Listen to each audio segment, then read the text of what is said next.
Matin. 7h, 9h, Dimitri Pavlenko. L'édito politique sur Europe 1 avec Le Figaro. Bonjour Alexis Brézet. Bonjour Dimitri, bonjour à tous. Alors hier soir, Alexis, Emmanuel Macron était aux 20h de TF1. Le matin même, grand entretien dans les colonnes du journal L'Opinion. Une tribune vendredi dernier dans le Financial Times. Autre interview jeudi dernier dans le magazine Challenge. Bon, il y a une saturation de l'espace médiatique présidentiel, évidemment. Est-ce qu'il y a un calcul politique derrière tout ça, Alexis ? Évidemment.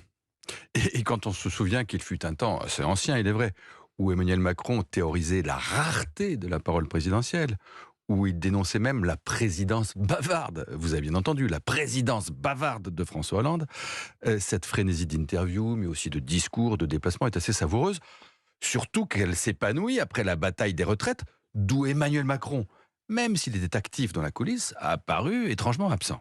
Alors, pourquoi toute cette agitation? Pourquoi ce déluge, cette avalanche, cette cataracte de mots? Je crois que ça crève les yeux, sans qu'il soit besoin d'aller chercher des stratégies très compliquées.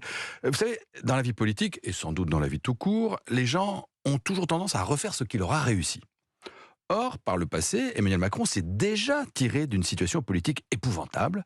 C'était la crise des Gilets jaunes, et il l'avait fait par une assez géniale opération de diversion qui était, souvenez-vous, le grand débat. À peu de choses près, c'est aujourd'hui le même procédé. Alors bien sûr, le président n'allait pas reprendre à l'identique les réunions en mairie, la ficelle était quand même un peu usée. Et donc, ce sont les médias qui font aujourd'hui office de lieu principal d'expression et de projection de la parole présidentielle. Enfin, pour le reste, il s'agit d'occuper le terrain physiquement, comme la dernière fois, et de manifester par quelques annonces positive, évidemment, mais souvent assez floue, que le président est là et bien là, et surtout de lancer de nouveaux débats pour qu'on parle enfin d'autre chose que des retraites. Et de fait, quand on commente, même pour les critiquer, la vraie fausse pause écologique ou les très hypothétiques baisses d'impôts évoquées par le chef de l'État, pendant ce temps-là, on ne parle ni des casserolades, ni du 49.3. Mais vous voulez dire, Alexis, que cette opération reconquête du président pourrait fonctionner en 2023 comme ça a fonctionné après les Gilets jaunes en 2019 ? Alors, il y a une grande différence entre la crise des Gilets jaunes et celle des retraites. C'est que l'affaire des retraites, et tous les sondages nous le montrent, a affaibli Emmanuel Macron en frappant le cœur même de son électorat, et notamment les actifs. Le macronisme sociologique s'était consolidé dans la bataille contre les Gilets jaunes, il s'est disloqué face à la réforme des retraites.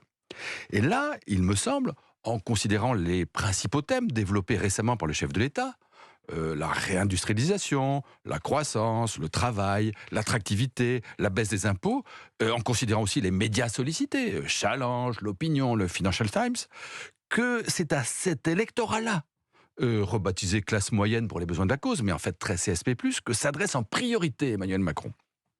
Et il n'est pas impossible que ça marche, avec un peu de temps, beaucoup de calinothérapie, les macronistes déboussolés par la gestion chaotique de la réforme des retraites peuvent revenir au bercail. Alors tout ça, c'est loin, très loin de faire une majorité, ça ne suffira pas pour relancer la transformation du pays, enfin ça stopperait l'hémorragie. Mais les autres, ceux qui ne sont pas macronistes, même s'ils ont pu voter Emmanuel Macron une fois ou l'autre, est-ce que le président peut espérer eux aussi les convaincre ? Alors ça c'est une autre affaire, une toute autre affaire, parce que sur l'école et l'hôpital, la sécurité et l'immigration, les finances publiques et l'inflation, cela attend des actes et donc un cap, pas des harangues triomphalistes, ni des interviews écrites à l'encre de l'autosatisfaction. L'édito politique sur Europe 1. Merci beaucoup Alexis Brézet.